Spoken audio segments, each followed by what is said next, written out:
everyone, Gil here at GrayManPrepping. On this episode of Your Prep for Today, I want to talk to you about freedom seeds. Yes, I'm going to use the vernacular that a lot of channels are using to think they're hiding what we're talking about. Well, actually, we're talking about ammunition. So what I want to talk to you about today about ammunition is, do you have enough for your needs should you need to go hunting? And that's something you need to consider because, hey, not everybody is a one shot, one meal deal. All right.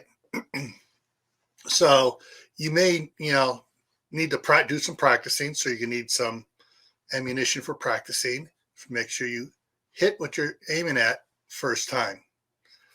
So check out what you have in store. Figure out that if for some reason the supply chain falls apart and you need to hunt for food, make sure you have enough to hunt with. All right. So as always, stay happy no matter what life throws at you. Stay safe. Don't go out and do anything foolish. Keep on adding to your preps in food, water, medicines, and other supplies such as freedom seeds. And what's that? Why should you keep adding that? Well, this is why.